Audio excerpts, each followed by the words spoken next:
and welcome back to another edition of Life After Kids with Dr. Brooke and Dr. Lynne. I'm Dr. Brooke. And I'm Dr. Lynne. And today we're going to have a fun discussion. Good topic. Yeah. Enneagram. So we talked to you a couple weeks back about strength finders.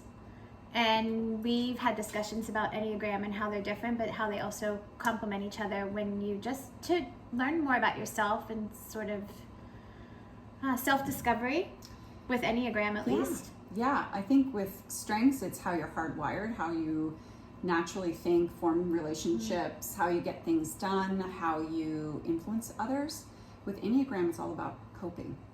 Yeah. It's your defaults for coping. Yep.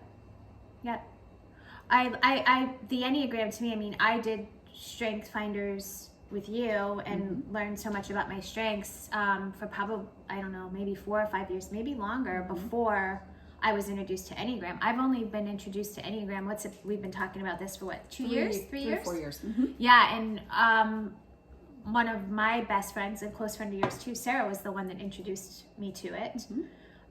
If you have not read the book Road Back to You by Ian Morgan Crone, if you want to know more about the Enneagram, that book was what started it all for me. And I kind of like what he has to say because he's a proponent of not taking a test to find out your number. He's a proponent of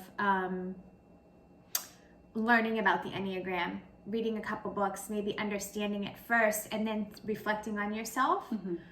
Again, to sort of have this path of self-discovery. Which seems to be easier for some people and harder for others. Yeah, me. I was one of those. I wanted it to be more black and white. And also I tend to, we've talked about this. It's a characteristic of a 6. Yes, exactly, which is the your 6. Enneagram number. So So to back up a little bit, if you don't know much about the Enneagram, it is, it's another tool to know yourself better. There are 9 numbers. So 1 through 9, but you can have a number with a wing, or you can just have a straightforward number. It's really interesting, and we're going to be bringing you more information about it. So this is just sort of a brief general talk. We just wanted to introduce you to it, talk a little bit about our numbers, and maybe, about how it's kind of helped us some. Yes. Yeah. I mean, give those you a are taste our for it. favorite tools. I think the point is having a couple of ways that that you can describe yourself to others, just thinking about how that information that you learn, reflecting on that so that you can use that and apply it in your daily life to better your relationships. Yeah, absolutely. And better yourself. And also figure out even a little bit of, I think, purpose or kind of where your path goes. That's where we're leading that to, right? It's all about, what were you designed to do, and how did God design you to be here on earth? And that is some of that information for me, at least, was really around the Enneagram was really valuable to fitting in the gaps where my strengths left off. Yeah, absolutely. Tell us a little bit about your number, if you don't mind, and like how it just so as you mentioned, there's 1 through 9 numbers. It's an ancient tool, so unlike the strengths, we don't really know where this came from. There's some indication that it came from the ancient Sufis. Like, it's been used throughout many civilizations for thousands of years, and all has taken some adaptations throughout. That makes it so interesting to me. It really does. The history of it. It really does. So and it's around like the numbers of a clock, so similar to, but instead of 12 numbers, there's 9 numbers. And each number points to, you have a primary number, and then it points to a number that you would more or less be the best expression when you're not in stress, when you're in a healthy expression of yourself. You would lean towards some of those tendencies, as well as the opposite. If you are in stress, it's going to lead to a different number. So I am a number 1. The short term on that is the perfectionist.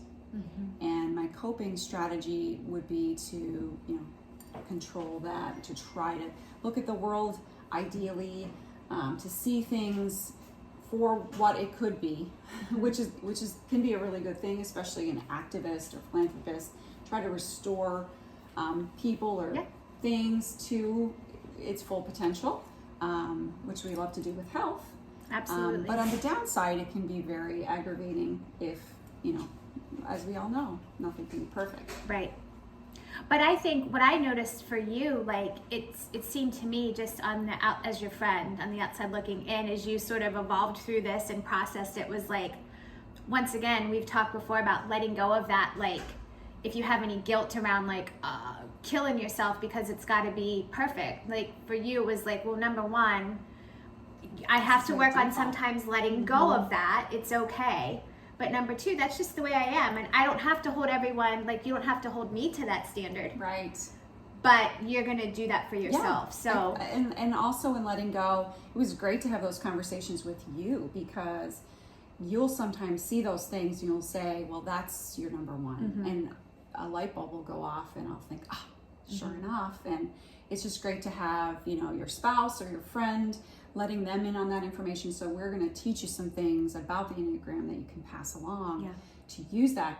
And that's the whole point, to help you on that road to finding your purpose, but then also to have these relationships blossom and become more of what they are. Absolutely. Can I share a really quick story about you in the Enneagram? Yes. Okay. I'll be quick because we don't have a ton of time. But it just brings to mind when we were in Rome together. We went to Rome with our families a couple years back, and we were like in the heart of Enneagram because it was a little more new to us, but like we were all over it then. And we had done some sightseeing. I think it might have been the day we were at the Colosseum, but we were tired. It was super, super hot, and we were looking for a place to have lunch. Do you remember this? And we were walking, and we had stopped by a couple places, and you're like, no, that's not right. That's not right. That's like, we had to find the perfect spot. And finally I was like, it doesn't have to be perfect. You're wanting a little bit. Let's just, right? Like those are the things where, and you could say that, I'm not ripping on you because you could do this with me, but that's where, and you knowing that about yourself, when somebody says that to you quickly, you're like, okay, you're right. We need to. It helps me pull back a little bit. Yeah. Talk about your 6. Yeah, I'm a 6, and I from most that I've read and learned that actually there's a bigger percentage of 6s in the world than any other number, which interesting. Yeah.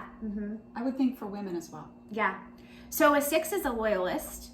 A 6 also struggles with being in their head and fear and often anxiety, which for me was like, as I started to learn about being a 6, because I'm definitely loyal.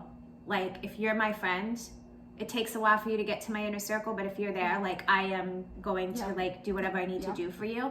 And I mean, we could tell stories about that with you, but the girl was going to punch in the face. But anyway, I'm very loyal, but I struggle with anxiety and things like that. And when I started to learn, like, okay, Brooke, like this is your makeup. You're not getting rid of this. This is not going away.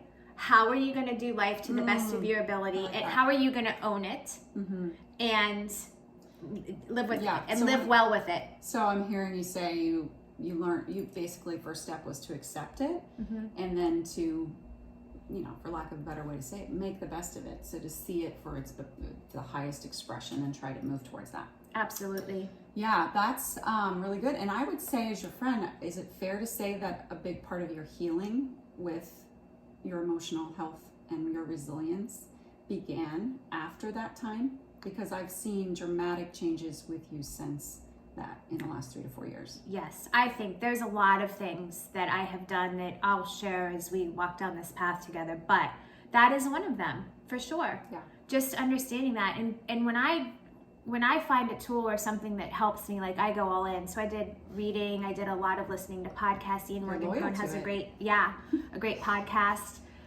So I really tried to understand, being a 6, how can I manage that better. And there was a period of time where I didn't want to be a 6. I was like, there's no way I'm a 6. I actually took a test, and the test came back that I was a 1. And I'll never forget, we were going to dinner. I know that's hard. The struggles, we are there too. We all have our things. That's true. But Ken and I were going to dinner, and I got the results as we were going to dinner. It was emailed to me, and I was like, this test says I'm a 1. I go, do you think that I'm like smart enough that I could have taken the test and answered it in a way I wanted to get the number I wanted? And he looked at me, he's like, yeah, no, you're not.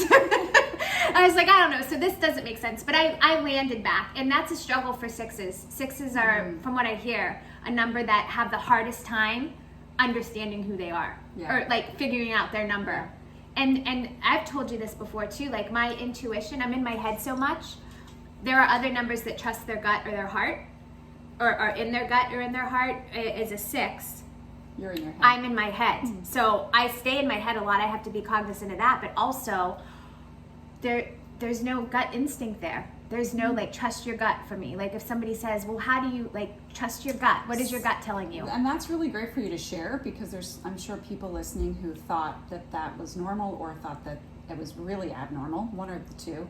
And the truth is that it's just a part of your makeup, and it's, you know, it's something you can recognize and learn from. But yeah, I mean, when you shared that, I was just floored by that, because I don't have that issue. You don't go there. Yeah. And even us in business, you've seen now together, like I've said, I'm going to stew on this and stew on it and stew on it. So you're going to have to take the lead. And we just have this conversation. If it feels right and you know it's right, let's just go with it, because that's just the way I am. We are committed to really diving into this information, to not just give an overview because of how powerful of a tool it has been for us. We're going to go deep, and we're going to be able to bring that information. Absolutely. So we're excited to bring more information about the Enneagram to all of you, and to learn with each other as we go too. Yeah. But use it to facilitate just growing and becoming, once again, the best versions of ourselves that we can be moving forward. I think that's it for today. Yeah. Do you have anything else to say? No, I'm excited. I'm excited too. All right. It's great to see everybody. Don't forget to follow us on social media if you haven't already. Subscribe to our Life After Kids so you get these in your inbox every Sunday. And we'll talk soon. See you soon.